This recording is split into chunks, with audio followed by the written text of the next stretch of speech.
All right, guys, welcome back to another episode of the Strongman Winner Circle podcast. I'm your host, Nicholas Camby. This is episode 55. I'm joined by your new America's Strongest Man, 105 kilo, Jeffrey Lee, Chunky Cheese, the time with knees tornado. Jeff, Yes, thank you sir. for coming on the show. Thanks for having me, Nick. How's your body feeling? How's your body feeling after the big comp? Body is not too bad. I mean, a couple little aches and sores. I did tweak something during the show, and it was definitely way worse yesterday. But I think it was just lack of sleep. And finally, when I actually was able to rest up, it's healing up better. So yeah, feeling pretty good actually. Considering What did you tweak? So actually, it was during the deadlift. I tweaked my left glute or something. I don't know, something in my leg, and it was just bothering me all of Saturday and yesterday, or Sunday and yesterday. But yeah, it's definitely better today. Yeah. You probably just had to rub some dirt on it, put a crossball on it. Oh yeah. No, I haven't even touched it. Just letting it, just moving around and then just getting actual sleep. I think helped. So. Absolutely. So you've had a few days to reflect. This is Tuesday, so let's see. Yeah, Sunday, Monday, Tuesday. After a few days, how did it feel to win America's Strongest Man? It's still a little bit of shock. I mean, yeah, it's nice to win and everything, and now it's just almost like, okay, the next one. I'm already like planning ahead or trying to think ahead of, all right, let me try to top this and get that next title. But it definitely feels good to have that title, have that first win of being America's Strongest Man here. Do you know what Tom Brady always said? His favorite title was the next one. I can see that. I told you before too. I've met him before. I mean, ASM is one of the top competitions for our weight class. So having that win under my belt is an amazing feeling. Everything just feels so much lighter now, and now that I'm not worrying about trying to win this one title. But I still do have that in the back of my head of, hey, let me get that next one already. So. Love it. So let's get the viewers up to speed a little bit. So a few know about your early beginnings, but I know we originally met in 2014. But tell us when your strongman story began. All right, sure. So first ever comp was back in April of 2014. Did a novice local comp just to get my feet wet. I won it luckily, and that kind of was like, oh, I'm somewhat decent at it, so I just kept. Now what got you into strongman first of all? Initially, I was just kind of CrossFit lifting, just because I played rugby in college, and then once I stopped doing that, I just wanted to keep moving, keep lifting weights, and I found out about strongman in terms of like having weight classes through Cale Beck, because he was on a podcast and saying that, oh, there's different weight classes. And back in the day as a kid, I'd watch World's Strongest Man on ESPN, which is awesome. But I'm like, I could never, beat a Marius Puginowski. I could never be a Phil Pfister. I'm not that body type. So it was cool to watch, but I never thought of it as an option for a smaller guy like me. And back then I was like closer to only like 190 at best. So once I found out that there were different weight classes for it, I was like, oh, let me find one and let me try it out. So yeah, did the first one and won it luckily. And then I just kept going on from there. So yeah, run us through the year. So you started in 2014. I remember we met at Nationals in 2014 when you were trying to cut down to 175. So I think you slowly realized that you're a little too big for that weight class. But give us a year by year progression. Yeah. So met you in Reno. So that was October 2014. I was should not have cut down to 175, but I did. Being a little under 6'1" at 175 is not a ideal body type for that weight class. So quickly I realized that after Reno, and then stuck to close to the 200 weight class in 2015. Did some when I did some local comps down in Georgia, where I moved for a year to do an internship with the Army. So after competing a few competitions there, I did my first Plat Plus in May of 2016. So that's when I was I realized, oh, I could, I'm doing okay. Let me try going for my pro card. And that's when I lost by half a point to Andrew Clayton.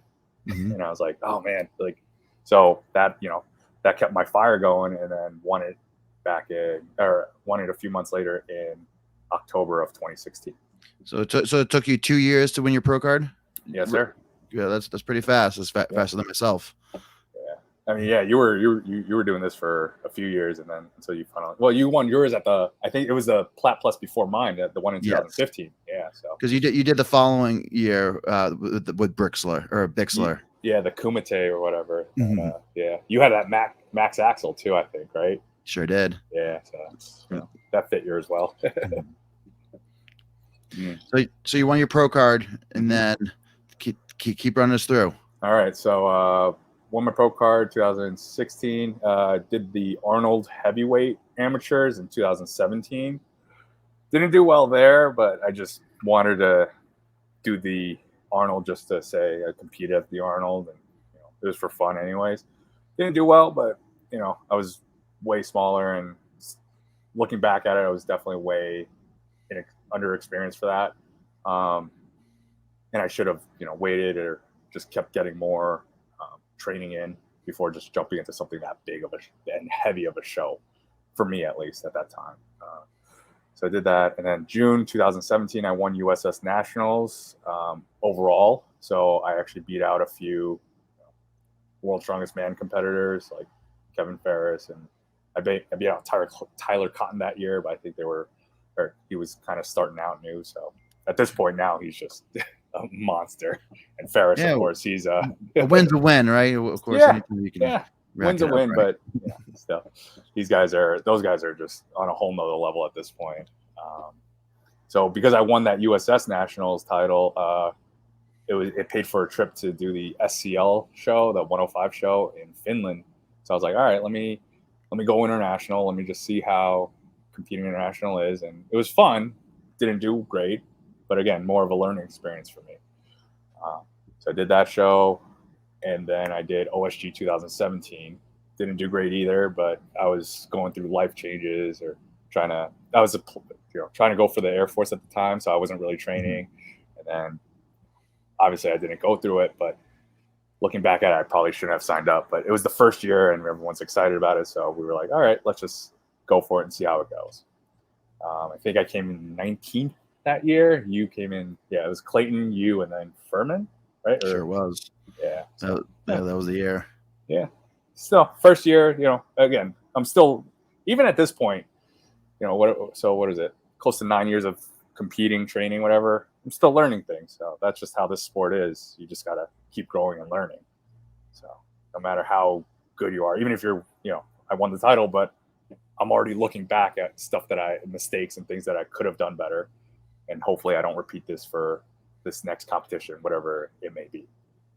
But don't you think some of that big competition, like going to the Arnold, going to SCL, going to OSG, even though it wasn't the result that you wanted, it kind of helped you to where you are right now? Oh, obviously, yeah, because again, everything is a learning experience. Like, oh, okay, I need to have better training prep. I need to have, better nutrition, whatever the case may be, and just space myself. Like at this point, I realize I need to take my time and space myself out between competitions. I can't just jump straight from one to the next. How long in between those contests were you jumping into? So that would be March, June, September. So I guess March, so like about 3 months in between, and then I guess 3 months in between each one. Sure. So that's a little quick for me. I mean, maybe now, depending on what the events are, things like that, I could maybe get away with it, but it might not always end up in my favor. So it's not really worth risking it on my end. Sure. So what are we up to? 2018 right now? So 2018, I was actually prepping for there was that Pro-Am down in Texas that Brian Barrett was going to host. Yes. Or that did host, actually. So I want to say 3-4 weeks right before the competition, I actually ended up tearing my hamstring. It was grade 3, so I was hanging on by a thread. And that just took me out for the rest of the year. So I could not compete or anything like that. So that was injury 2018. You didn't need surgery, did you? No, luckily I didn't, but if it tore even a little bit more, then it was right on that border basically. Yeah. So so that was my 2018, unfortunately. And you know what? It gave me time to just let my body recover everywhere else, you know. Because 1 year of one, two, three, about 5 competitions, that's, it definitely takes its toll on you. So that kind of helped just let my body reset. And then 2019, I was gonna prep for that ASM that year, but I got hurt again, lower back issue, and I just said, that just stopped me. So that was the end of my competitions for 2019. And then 2020, New York, and I think Massachusetts, you guys were pretty much shut down throughout the whole state for COVID, right? Yeah. So it was very tough for me to train. What did you end up doing during that time to keep yourself motivated and at least in somewhat of a shape? So 2020 was weird. I actually just kept biking because I had nothing else to do. So I actually dropped all the way down to like close to 200 pounds.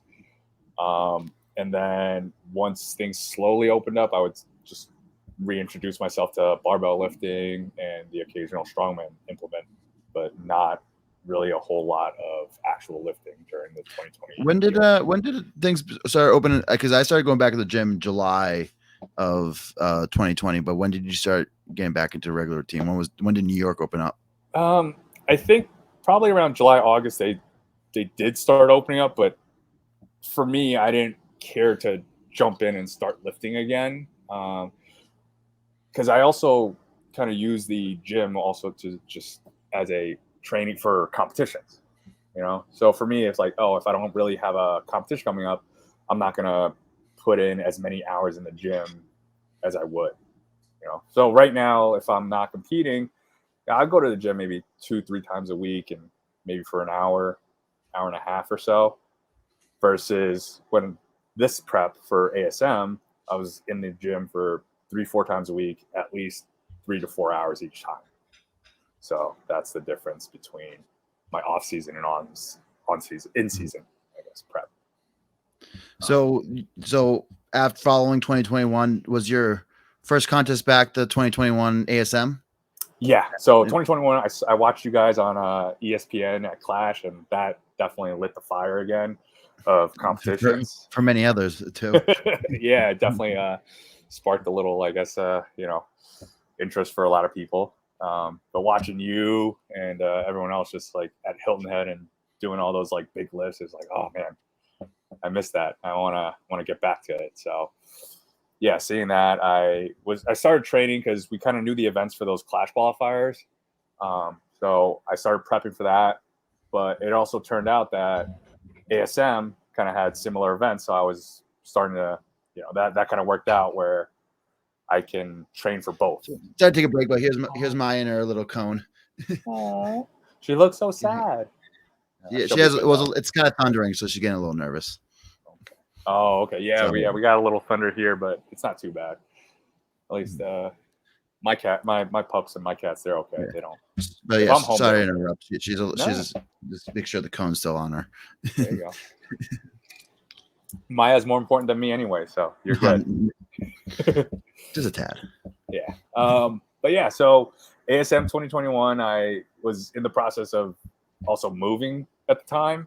We just bought a house in July of 21.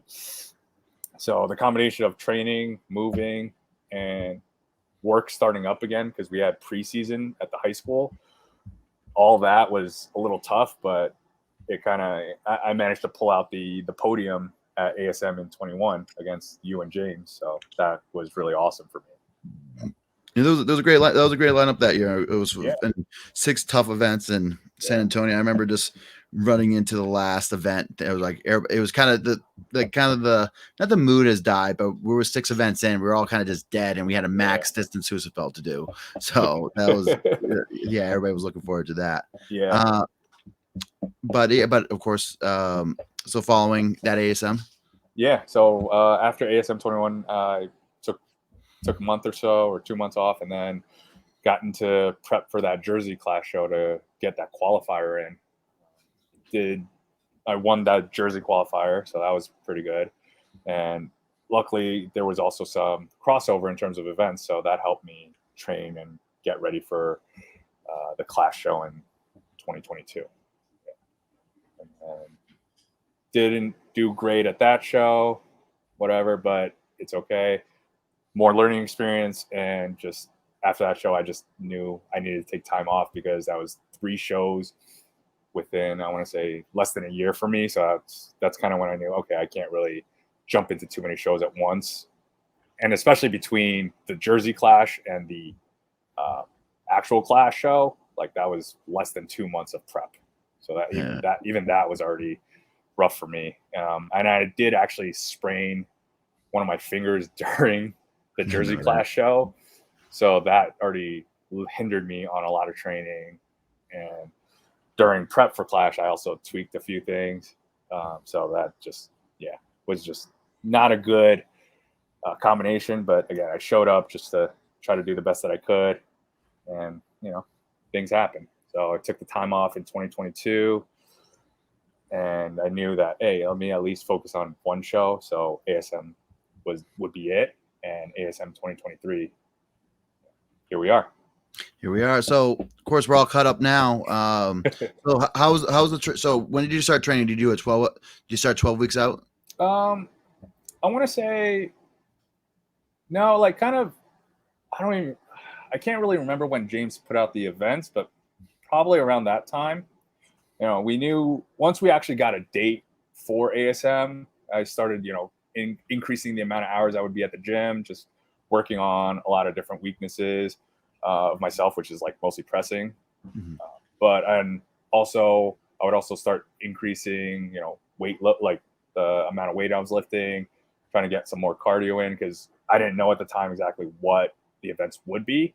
So I just started, ramping up slightly. And then when the events actually came out, that's when I just started making my plan of, okay, this is what I need to do to get ready for the contest. So what were you mentioned a little bit on the pressing. So did you set up the press medley every time? Like no. Initially I was thinking about it, and I did it once in the very beginning. That just took about 25 minutes just to set up, and then another 20 minutes to break down. So that's 45 minutes of time gone. And then after talking to Sean DeMarinis, he was like, yeah, it's not worth it. Don't work on that too much. So, and talking to you guys too, actually, you're like, yeah, you can probably throw it in every so often, but you don't want to be hitting that every single time because it's almost, it's 5, it might've been 5 different 5 different presses, but you're almost hitting you almost want to think about it as a 1 rep max each time, just 5 1 rep maxes. So that's what I kind of focused on. Just, okay, work on a log day and then work on an axle day. So that's kind of what I ended up splitting my training into. Excellent. So you got pretty big for this show. Was this the heaviest leading into any 105 show? My weight was really weird this time. I actually did end up ballooning up to 250, but by the time training kind of finished, I was closer to 243. So no, not really my biggest. Biggest I ever was about 247 or so, and that was for Clash in 22.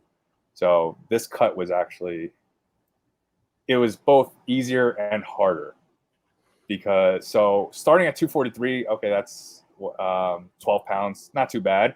But then the moment I just took out most of my carbs, I dropped down to 237. I was like, oh, that's only 6 pounds, which is a lot less than what I'm normally doing. So I was like, all right, let me not water load. Let me not go too crazy with that so I don't drop too much weight. But by not water loading, I kind of freaked myself out and was like, wait, I'm not going to be able to get this weight off. So, but I mean, it worked out in the end because I still came in under at like closer to 230. So it didn't really matter. So it's easy. So let's go into the actual show. So I was saying before off screen, I prepared a couple of clips. So fingers crossed my computer doesn't crash because it's just been a little shaky. But now I'm going to blame the weather. There you go. All right, so let's start with the press man. Remember just to unmute yourself so we can talk during it. So Press medley. 270. Here it comes. All right. So yeah, the 270. I knew I had. The log has actually been giving me trouble all prep. So I was just happy with how fast that 290 went. So he's on his way to and 310 I knew I had. So I was like, all right. I figured if I can get a quick 3, that was my goal. And so I knew I had a minute. So let me get that quick 3, and then whatever remaining time, I would focus on the last 2. So use 30 seconds to get through the first 3. But, and then here, I just missed it. Probably should have taken more time to try and actually get this log. You know what? It's a lot of shoulda, couldas. Yeah. 5 seconds. Close. Yeah. Yeah, great first 3. Good job there. Yeah, it didn't feel too heavy, but I just couldn't get that press. Back in OSG 2021, we had 320. If you, of course, ended up getting that last log, you only probably would manage 1 point. But I think, of course, you knowing that, of course, pressing, of course, not one of the stronger events compared to the other ones, getting third right off the bat, I thought probably give you a little bit of a momentum or a little bit of confidence boost. But how did it feel after getting that one under your belt? Oh, it definitely gave me a just big old confidence boost, like you said, because in my head, or leading up to the contest, seeing all the other competitors, I was like, oh, if I get a fast 3, maybe I would get top 5 at best. But I mean, that's how contests work. It's who shows up and how everyone else performs. So not just yourself. So luckily that quick 3 that I got, I was able to get that 3rd place finish with that. Mm-hmm. And you did it going first, especially. Yeah. So ideally, everyone wants to go last, but maybe me going first, I was like, oh, I'm just gonna have to go balls to the walls and go as fast as I can, I guess. So it could be, good or bad. It's how you use it in a sense. Absolutely. So Jeffrey ended up getting the world record farmers with 400-pound each hand, tying with the 3 others, but he was, as you can see right now, 5 feet away from holding it by himself for 430. It was more like 3.5 feet. It ended up being 26.5 or 26.5 feet. But yeah. Oh, you got it. Who's got first? I definitely rushed this towards the end. I was so pissed. Oh, he knows it. I kept looking down at the red line, so I think that's what dropped the farmers for me. But now, what was the heaviest farmers you did in training leading up to that? I didn't even finish 400, honestly, at really training. Yeah. It was. So I got lucky. I was able to train at James's place, Spider Strength, and I was able to use those farmers. But at that time, I only got up to 400 for about 20 feet or so in training. So for me to pull out that 430, I was like ecstatic. Now, besides just pure farmers training, were you doing anything else for your grip during your during that training cycle? I try to throw in a couple accessories here and there if I could. One thing, excuse me, had to burp. One thing was what you taught me, which was doing those barbell carries. So I was doing a lot of that. Figure 8s. Yeah. Oh, those were brutal, but they definitely. You didn't tell me. You didn't tell me that you implemented those. Oh yeah, no. I mean, because I think right in the beginning of training we were talking about it, or I called you, and I was doing a lot of strapless trap bar deadlifts just to work on my grip. So that would be added to my deadlift days, and then on my other accessory days, I would just go about, I think, 70 pounds or so per hand with the figure 8 walking and the barbell. So that blew my forearms up, and I think that definitely helped with my grip. Ooh, wowee. And again, that was a exercise that was given to me by a bodybuilding coach. So who would have thunk, right? Hey, that's the good thing about all these strength sports. You just can learn from each other from every different aspect. So there was another thing though with the farmers though. It was kind of funny. When John Stacy started announcing, oh, we're up to 400 now, I was in the back and I was like, wait, wait, what happened at 370? Did we not do it? And I was like, John, we got to go 370. We got to go 370. He's like, no, you just did 370. So right after that, Dave Waters is like, no, we're up to this now. We're up to this because like I completely zoned out and didn't even realize, I did my 370 and then I was done already.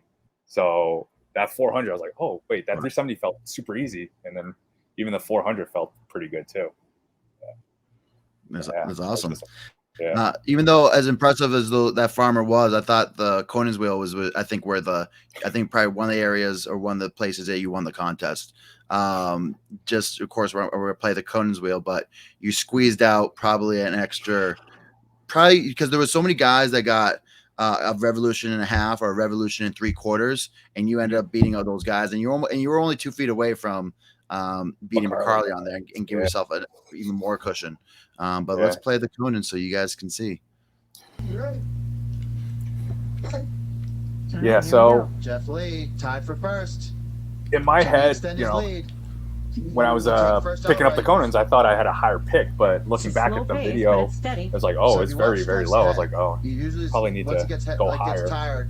Start going kind of back and forth. So I was saying here, so in the past, whenever you would carry something, sometimes your head used to go like back, left, and right. Yeah, that's why I had a weird deadlift form of just. Anyways, every move you can make. But for whatever reason, during the whole event, I couldn't hear anyone else but Johnny Wasico.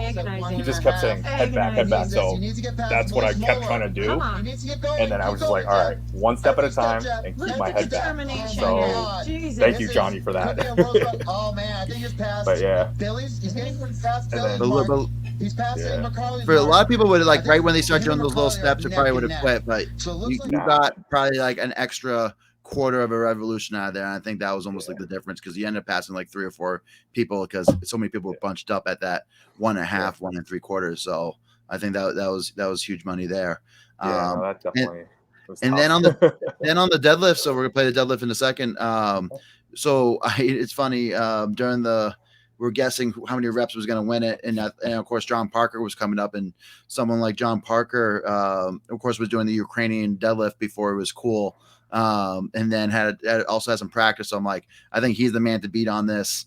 And I'm going to guess 9 reps, and he ended up getting 9 reps. So I thought everybody else was going to get somewhere between 7 and 8 reps for like the top deadlifters, but you guys proved me wrong. So let's get into it. So let me make sure I unmute. I'm playing.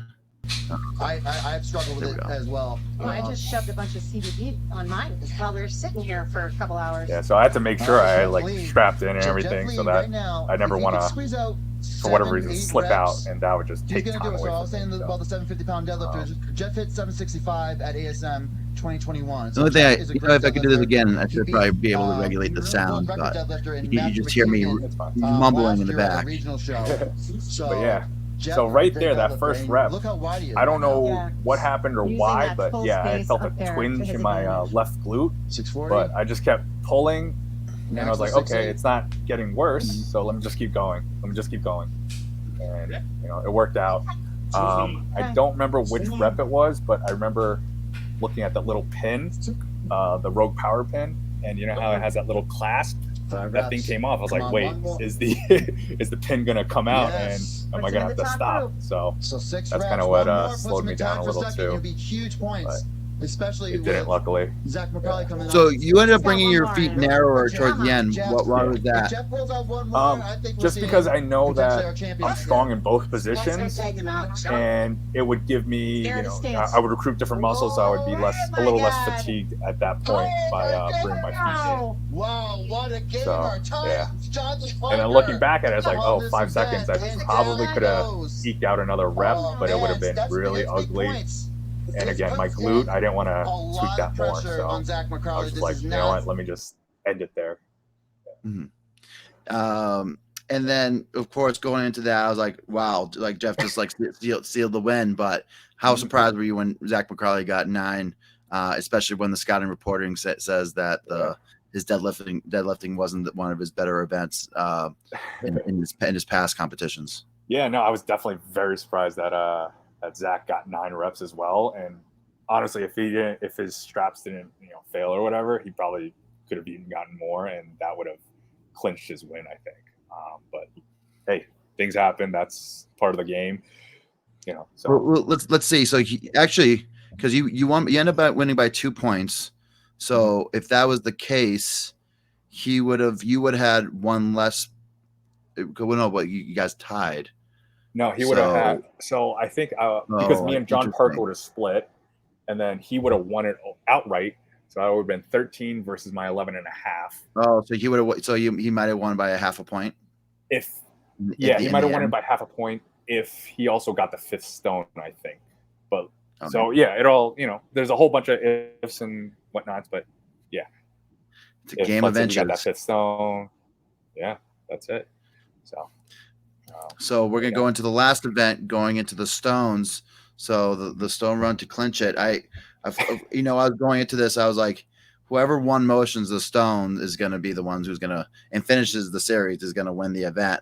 I'm surprised not more people won motion of the stone.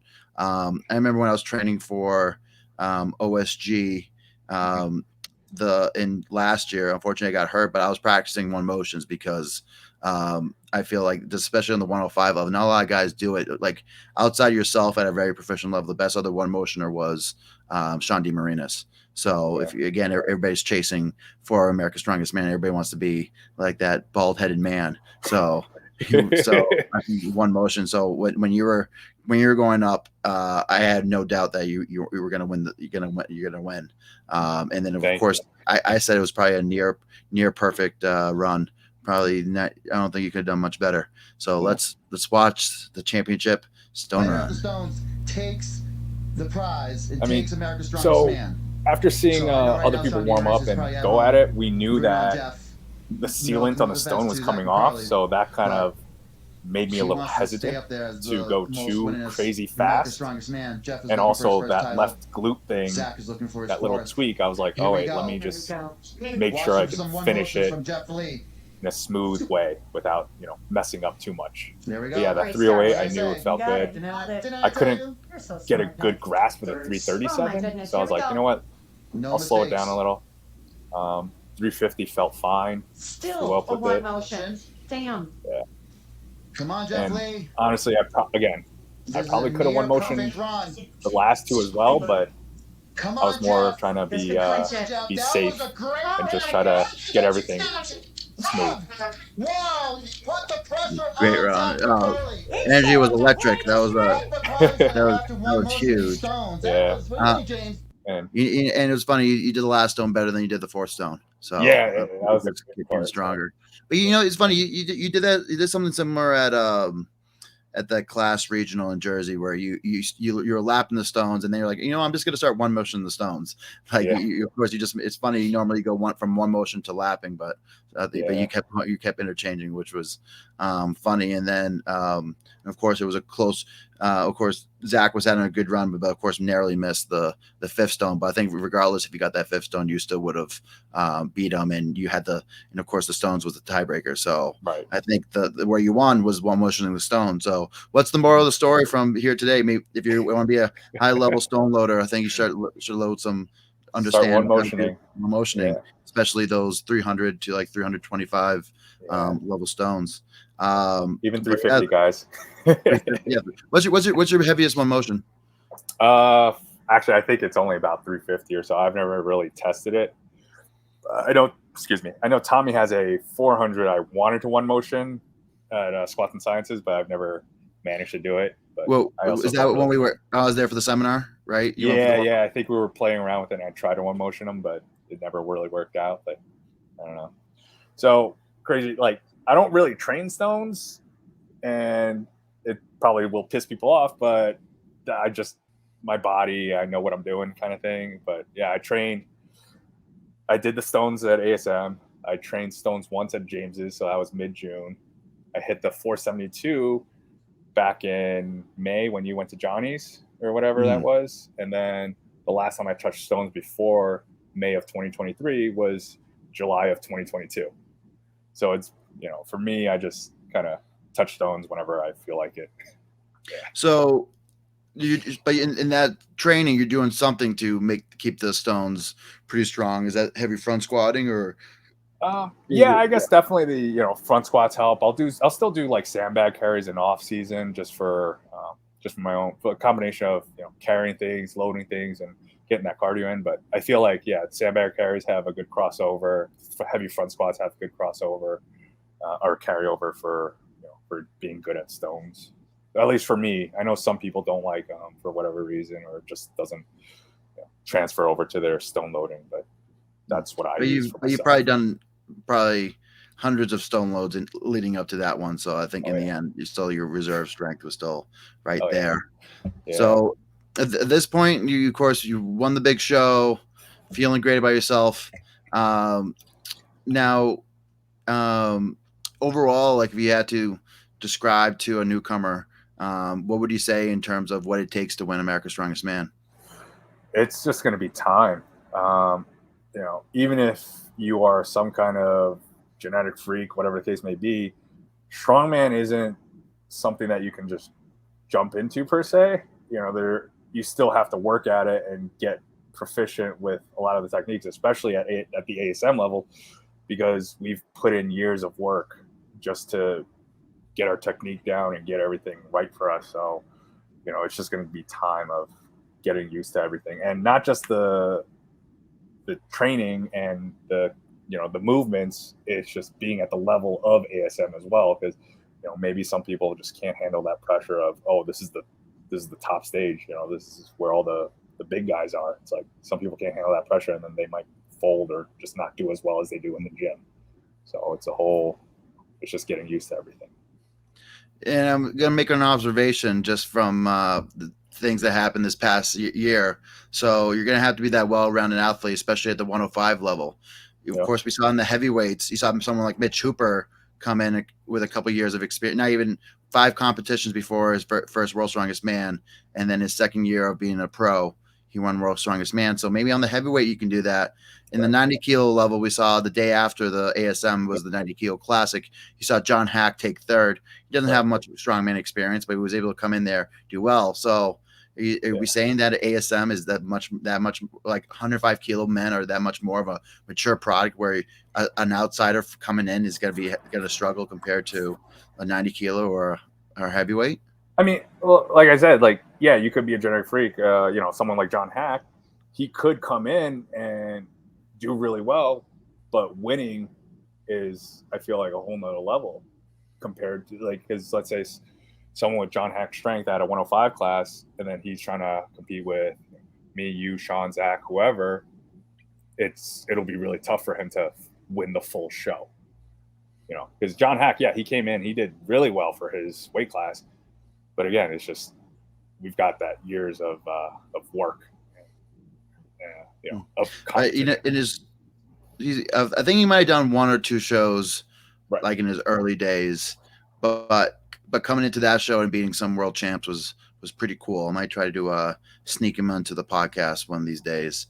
He'll be good. But he's got a good background, a whole with powerlifting. He's been through it all, so that definitely gives him that giant base of strength and competing, because he's not just competed at local powerlifting shows. He's been to the world stage for powerlifting. So I think someone like him can handle that pressure. So he's going to be good for it.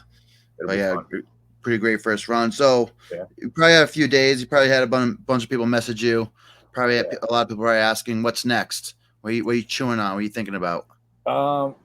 There's so many different options, but the 2 big ones would be, OSG or PSL. Gonna have to just see how things play out with work and life, but I know I definitely want to do ASM 2024, but that'd be the 100%.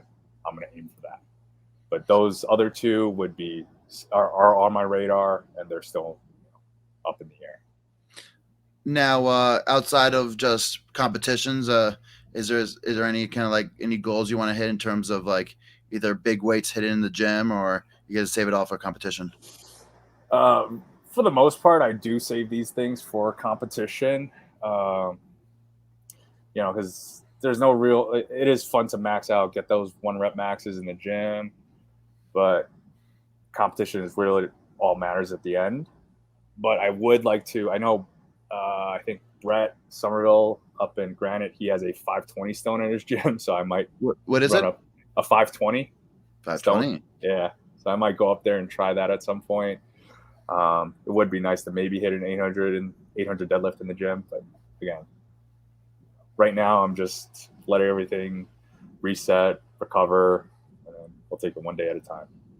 Excellent. Well, for just for reference, the current record for 105 kilo stone load is 502 pounds by Josh Isley and Adam Dirks. So 520 would be well above that. But again, maybe you can do that, and then you can do it in a show and call it a day.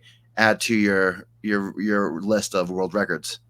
Yeah, that would be nice. But again, we'll see what happens. We'll see what actually comes up. And I think James actually, he did mention there might be a record breaker in November in Florida or something like that. That might also be an option too in terms of competing. So we'll see. We'll see what pops up. Well, but at any times in this world of strongman, especially weight class athletes, the most opportunities. So no better time than now to compete.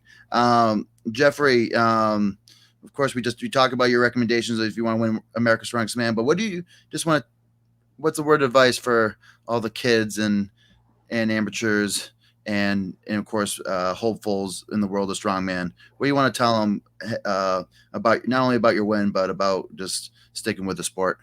What advice do you want to lend to finish out the show? Definitely try and talk and learn from as many people as you can, because like I mentioned in the beginning, I've been doing this sport for 9+ years, and I'm still learning things every day, trying to perfect my technique. And I also just try to teach and help everyone else that I meet too, because in the back of ASM this year, I was trying to give tips to all the new guys or everyone, because at the end of the day, I try to make friends with all of them, and I feel like the 105s were all friends. You forgot to mention the fact that you were giving tips to Zach McCarlin how to Ukrainian deadlift. So I gave him some tips, but he still just is a beast. So I definitely should, because I was able to train at James's gym about a month or 5 weeks before ASM. He was, luckily he was able to set up the whole implement for me, and I was able to learn how to position my feet, how to keep my body upright and lift. So I was trying to give those tips to everyone at the contest just to help them out and, hope everyone at least gets as many reps as they can. So I like the challenge too. That's part of it. Yep. You don't want to see anyone just zero, and it doesn't feel good. Absolutely. But my observation is, of course, for you, we talked about, you gave us the whole great synopsis of your career leading up to the competitions that you were at every major show, the Arnold, the Clash, OSG, SEL, America's Strongest Man, leading into this particular America's Strongest Man. So get to those big shows, meet a lot of friends, gain as much information, and then go execute. So that's all we have for today. I'm going to put Jeffrey's Instagram below if you want to follow him. It is Chunky Cheese. And for everybody that's listening, thank you for tuning in. Don't forget to subscribe to the channel. And then, Jeff, what are the last few words you want to leave for these listeners? I love Camby Dude. No, like I said, like we said before, just try to learn and keep growing. That's it. Well, you heard it here. Goodbye, everybody.